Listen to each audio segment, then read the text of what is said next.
Bonsoir à tous, il est 19h30. Merci d'être avec nous sur La Première. Voici les titres de l'actualité locale et régionale de ce jeudi 1er mars 2018. Protéger son magasin ou sa maison face au cambriolage, c'est une réponse au fléau pour en diminuer le risque. Mais comment s'équiper et faut-il des mesures d'accompagnement? Une de nos équipes fait le point. Notre dossier du journal ce soir, qu'en est-il réellement des transferts financiers de l'État? Peut-on s'en passer sans mettre à mal l'économie calédonienne? Élément de réponse à 10 mois du référendum. Éric Antoine, l'humoriste et l'illusionniste de passage en Calédonie, il sera sur la scène de l'Arène du Sud de Païta samedi soir. Mais vous en saurez plus à la fin de ce journal, dès ce soir. Madame, Monsieur, bonsoir. Voilà pour les titres, mais avant de les développer, retour sur l'explosion du groupe de dialogue baptisé G10 après les départs des deux représentants du Rassemblement et des Républicains calédoniens. Le G10 est touché, mais pas coulé. La prochaine réunion devrait d'ailleurs se tenir dès demain. En revanche, la crise est bien réelle chez les non-indépendantistes. Bernard Lassos et Claude Lindor. Je souhaite que le Congrès de Nouvelle-Calédonie propose une date pour la consultation. C'était le vœu du Premier ministre, un caillou dans la chaussure du G10. Cette question de la date et le texte qui l'accompagnait ont donc fait deux victimes, Sonia Baquès et Thierry Santa, qui se sont auto-exclus, tout sauf une surprise pour l'UNI. On a là deux personnes qui ne se sentaient pas bien dans ce comité. Donc ils cherchaient à tout prix un moyen pour pouvoir justifier de leur départ. Mais je dis que c'est pas très responsable. Le prétexte, quelques éléments de l'exposé des motifs rendus publics ont fait déborder le vase, plus inquiétant. Des messages qui ne sont pas très bons pour la Nouvelle-Calédonie, parce que ça peut vouloir dire qu'on n'assume rien de l'histoire. Ça veut dire qu'on n'assume pas les décisions que nous avons prises ces dernières années. Du côté de Calédonie Ensemble se pose désormais la question du devenir de la plateforme. Cette alliance avec le Rassemblement et le MPC reposait sur deux fondamentaux. Un, au moins, a été rompu. Certains ont pris la responsabilité politique de quitter le G10, c'est-à-dire de rompre le seul espace de discussion avec les indépendantistes. Je ne sais pas quelles sont leurs intentions en ce qui concerne la stabilité des institutions. C'est à eux qu'il faut poser la question puisqu'ils ont pris cette responsabilité. Cette plateforme qui, selon Sonia Baquès, n'existe déjà plus. La plateforme a été constituée pour préparer 2018 le plus sereinement possible. Aujourd'hui, on voit bien qu'il n'y a plus d'accord sur rien entre le Rassemblement et Calédonie Ensemble. Une chose semble certaine, cette délibération fixant la date de la consultation au 4 novembre passera bien devant le Congrès.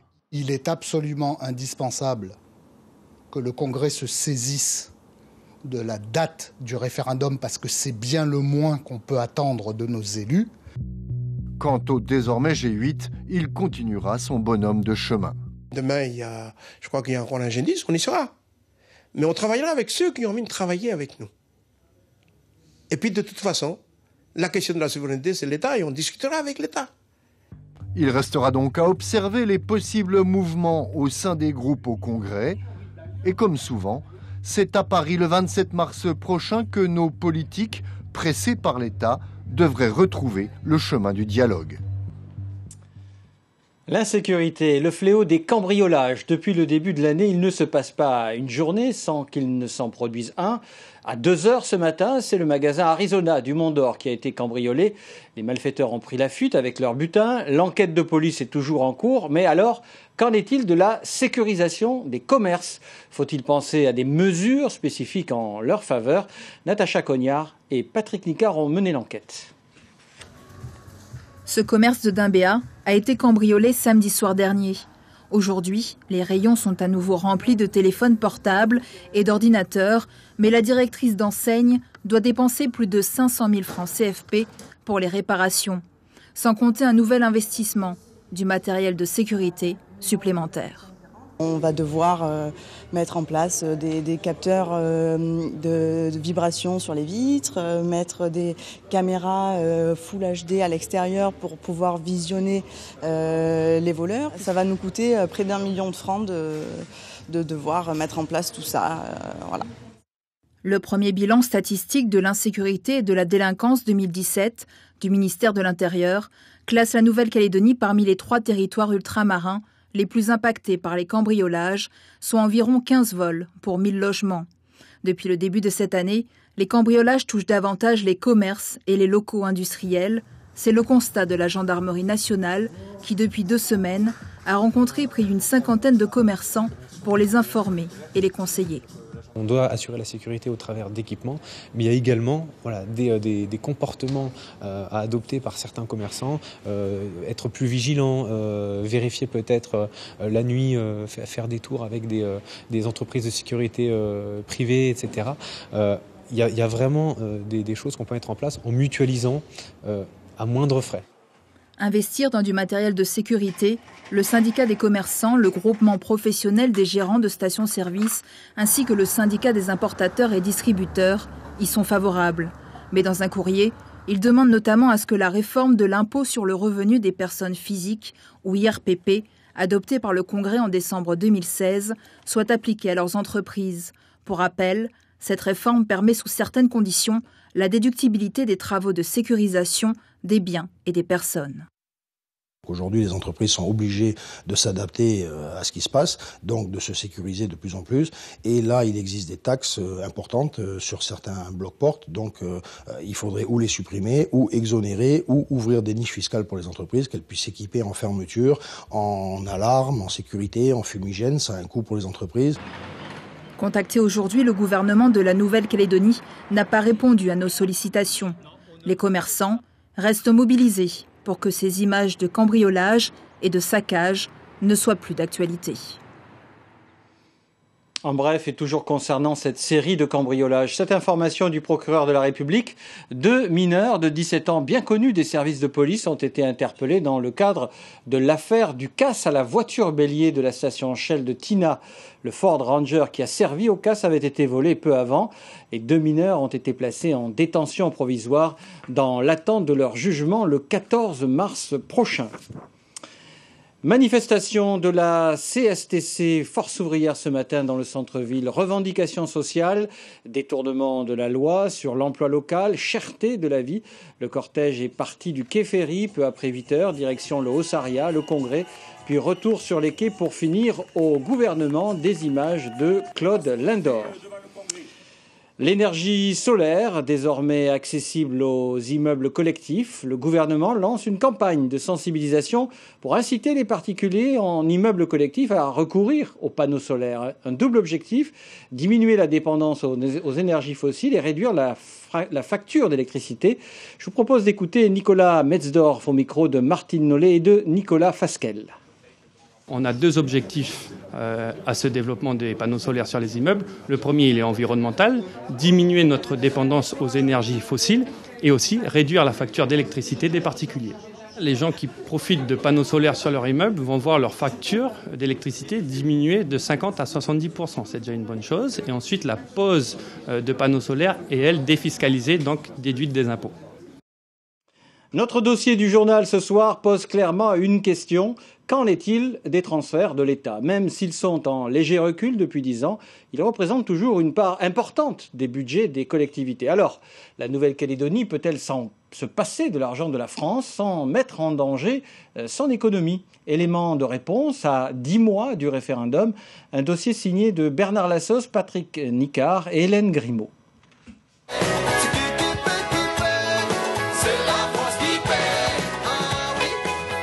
Et elle a beaucoup payé, la France. En 15 ans, les dépenses de l'État ont doublé. En revanche, elles se sont depuis 6 ans stabilisées. Rapporté au PIB, le produit intérieur brut, ces transferts sont passés de 22 à 16%. Pourtant, depuis 2005, notre train de vie s'est globalement amélioré. Preuve que notre économie n'est plus artificielle. Artificielle, la production agricole, la production artisanale, la production de nickel, la production de services, c'est pas un artifice, c'est des vrais produits, des vrais services qui sont produits par l'économie. Donc ce terme d'économie artificielle n'est pas adapté, à mon avis. Une économie dépendante peut-être, comme l'est une périphérie d'un centre, certainement, oui. Où va cette manne ? Les salaires et pensions des fonctionnaires en représentent les 2/3. Pour un quart, ce sont les dotations et les contrats de développement. Puis viennent le fonctionnement des services publics, les investissements et les dépenses des opérateurs publics, ADEME, IRD, Météo, entre autres. Pour se faire une idée, cet argent de la France est aussi 45% du coût de nos services publics. Peut-on s'en passer ? Enlever 15% du PIB du jour au lendemain, ça ne peut être que un très gros choc pour une économie. Il y aurait une baisse du niveau de vie, ça c'est évident. Si vous enlevez 150 milliards à une économie, évidemment, il y a un effet d'entraînement et un effet négatif. Cette première lecture économique sert aussi d'argument massu pour le clan non indépendantiste. Aujourd'hui, les transferts de l'État, si vous les enlevez, il faut supprimer 4 fonctionnaires sur 10 ou baisser la masse salariale de 40%. Un scénario qui compare sans nuance notre niveau de vie avec ceux de nos voisins fidjiens ou vanuatais, une analyse sans concession. Donc, le départ de la France, très clairement, ça serait la disparition des classes moyennes en Calédonie. Ça serait une société très inégalitaire avec des gens qui continueraient à vivre dans le monde développé, mais une majorité qui vivrait comme dans les pays du fer de lance. Et ce qui est clair, c'est que pour les jeunes, demain, ça voudrait dire qu'ils vivraient certainement moins bien que leurs arrière-grands-parents. Côté indépendantiste, dans son mensuel, l'Union calédonienne développe par exemple ses arguments chiffrés. Les flux financiers ne seraient pas à sens unique. Ainsi, 123 milliards repartiraient vers la métropole. C'est l'épargne des expatriés, l'investissement en portefeuille, les bénéfices des sociétés ou les cotisations retraite et autres assurances. On y range aussi le déficit de la balance commerciale avec la métropole, un point de vue que l'UC n'a pas souhaité commenter. Y a-t-il une autre voie pour payer nos services publics ? Il existe des aides au développement, la coopération et bien d'autres possibilités d'échanges financiers. Tous les pays dans le monde ont des gens qui viennent d'ailleurs, qui investissent, et on a comme ça, il n'y a aucun pays dans le monde qui ne dépend pas également d'autres transferts, etc., etc. On peut voir de manière non pas fréquente, mais en tout cas il n'est pas rare de voir des pays qui ont des taux d'aide publique au développement dans le PIB de 10 à 10, 15, voire 20% du PIB. La différence est quand même qu'il s'agit en général de pays pauvres, de pays en voie de développement, alors que la Calédonie est plutôt une économie à revenus élevés. Moi, je ne connais pas de pays dans le monde qui n'a pas ce type de coopération, etc., à part peut-être la Corée du Nord. Amputé de ces 150 milliards de transferts, notre produit intérieur brut reviendrait au niveau de celui de 2010. Quant à voir notre revenu moyen par habitant rejoindre celui d'un habitant des Fidji, il faudrait qu'il soit divisé par 7. Au moment de décider du transfert ou non des compétences régaliennes et de leur financement, impossible en tout cas d'en ignorer les conséquences économiques. Dans la région Pacifique, les suites du tremblement de terre qui s'est produit lundi dernier au sud de Porgera en Papouasie-Nouvelle-Guinée, des survols aériens ont permis de mesurer l'ampleur des dégâts. Le bilan provisoire est de 30 morts. Le récit de Nathalie Delay sur des images d'ABC. Des maisons familiales et des jardins ont été avalés par un gigantesque glissement de terrain quand le tremblement de terre a frappé la Papouasie. Ce pan de montagne est arrivé sur nous en entraînant la terre, les patates douces, les cochons, les maisons. Un grand désastre a eu lieu là. C'est là aussi que l'épicentre a été relevé. Les autorités se sont déplacées pour rencontrer les familles qui ont perdu des proches et qui, pour certains, les cherchent encore. 2 maisons se sont effondrées, 3 cochons, 3 personnes sont mortes. C'est confirmé. On a pensé que c'était la fin du monde ou quelque chose qui y ressemble. Les compagnies de pétrole et de gaz ont évacué leur personnel. Beaucoup d'autres entreprises sont coupées du monde et doivent prendre leur mal en patience en attendant les secours médicaux et l'armée envoyée par le gouvernement. Les habitants, en attendant, essayent de déblayer la boue à la recherche d'autres corps.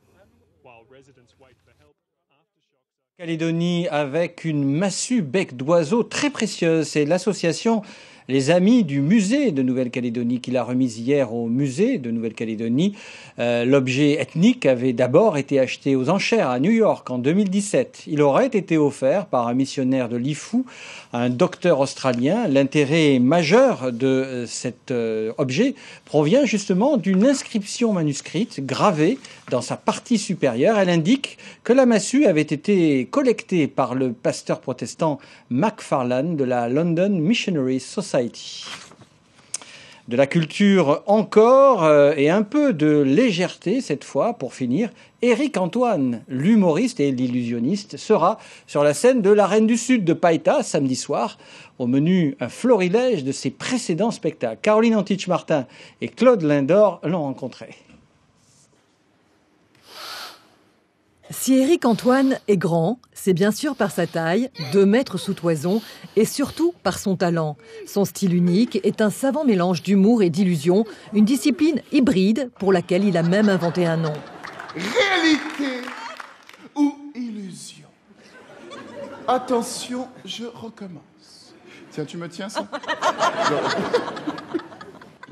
Voilà.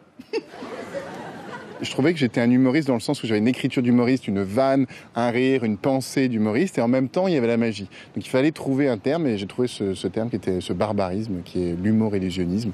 L'humour illusionniste, qui est le croisement, la manipulation génétique d'un humoriste et d'un magicien. Voilà. Un croisement qui fait recette. Depuis une quinzaine d'années, ces magiques comic shows, ainsi qu'ils les appellent, font salle comble. Le public passe du rire à l'étonnement et vice-versa, du grand art.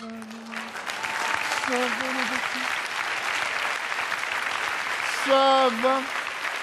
Comment ça va, ma beauté? Tu passes une bonne... Tiens, passe-moi ton pull. Quand tu vas voir un humoriste, tu es toujours en train de regarder vers le futur. Tu t'écoutes sa vanne et tu dis mais qu'est-ce qu'il va dire après? Tu ris et t'attends la prochaine. Quand tu regardes un magicien, tu regardes vers le passé. Tu es toujours en train de te dire mais comment il vient de le faire? Tu vois un toit, waouh, mais qu'est-ce qui vient de se passer? Et donc il y a un strabisme et qui est une tension qui est aussi bien en écriture que je sens, parce que la magie ça demande une tension, une mise en scène, ça doit monter jusqu'au prestige. Et l'humour au contraire, on fait monter l'énergie pour qu'elle parte. Donc c'est le plus dur des deux, c'est l'association des deux. C'est ça qui demande vraiment beaucoup de travail. Autre point fort, Éric Antoine joue beaucoup avec le public. Attendez-vous à quelques surprises spéciales Calédonie samedi soir.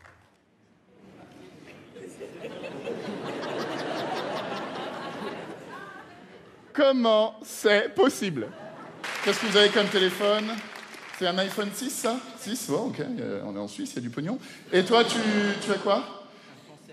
Arcos, tu es français, voilà. Ce qui est important, c'est aussi de comprendre exactement quelle est l'humeur, quelle est l'ambiance, de ne pas vexer les gens, d'être attentif. Donc oui, je vais essayer de glisser des choses là-dessus dans mon spectacle, oui. T'es prête? Oui. Regarde, tu plies en 2, tu plies en 4, tu plies en 8 comme ça, tu plies en 16, et là, il n'y a plus qu'à déplier. Et là, c'est... Ah, zut. Ah non, le problème, c'est que c'est une illusion, tu vois, c'est pourri. C'est pourri comme toi, hein. T'es déçu? C'est un cadeau pour toi. Mais t'es riche tous les jours, toi. On partage ta richesse. Mais voilà, voilà. Oh, merci, mais tu peux mettre 8000 francs. Voilà, eh bien, le best-of d'Éric Antoine, ce sera donc samedi soir à la Reine du Sud de Païta.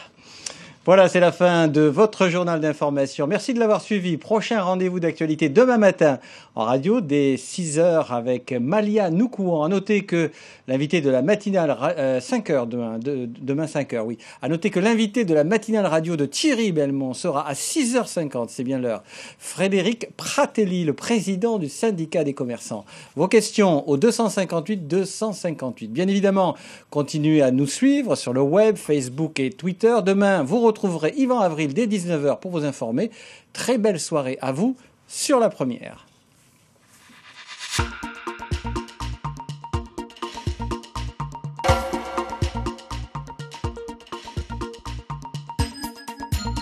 L'info continue sur lapremière.nc.